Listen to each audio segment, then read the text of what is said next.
Hi, I'm Nathan. I'm Brittany. We are newlyweds. We just got married 3 months ago. We're on this journey.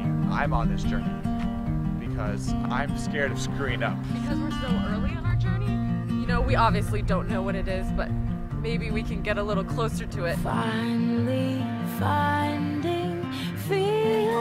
Love is family. Love is a roller coaster. Love is life. Love is indescribable. What is love to you?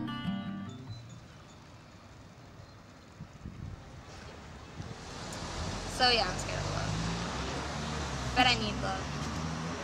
Love makes me feel, My name is Harmony Dust. I'm 33 and I'm the executive director and founder of Treasures, an outreach to women in the sex industry. The first night working at the strip club, they had to put my name on the whiteboard at the DJ booth for rotation. And when I watched him write my name on the board, just the reality of all of it just really hit me in a new way. And I just said, no, just take it down, erase that, erase that. And I just said, okay, I'll be Monique. And it was too much for me, just come to terms with the fact that Harmony was doing these things. These people that are just like me, they're just normal people.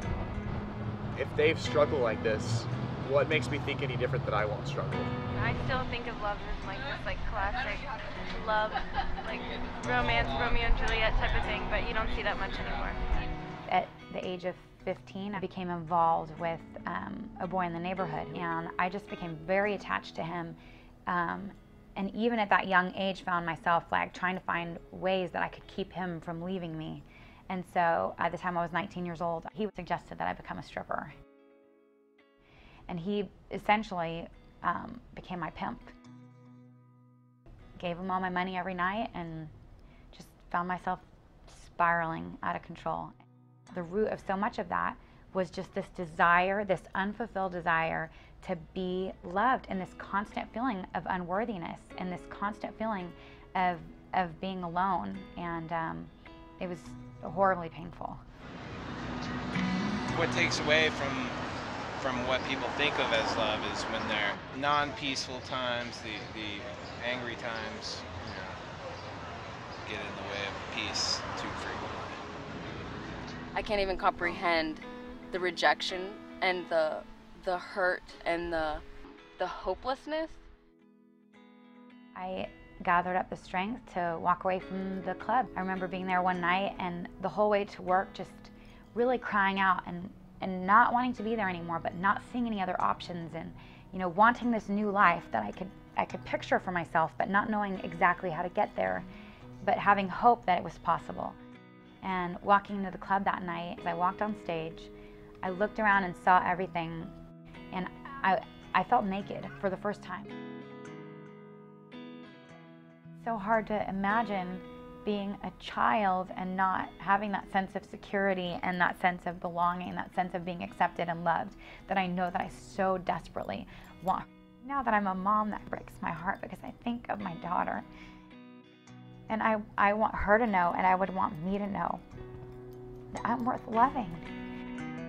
I don't have to do anything different. I don't have to be anything other than who I am, and that I'm worth loving. It's so unsafe, yeah. It's unsafe because you're showing yourself. You're showing your vulnerability. You're not holding it. Because if I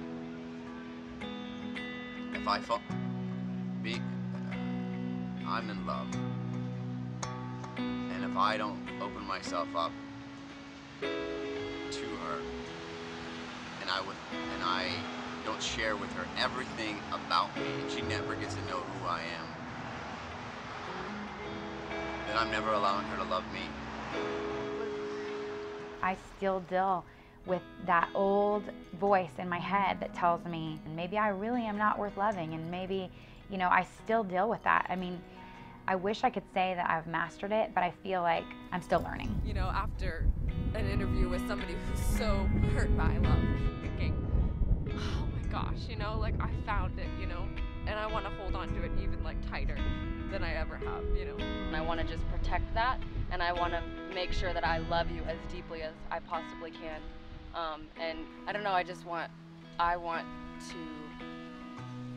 want you to never feel unlovable in my presence.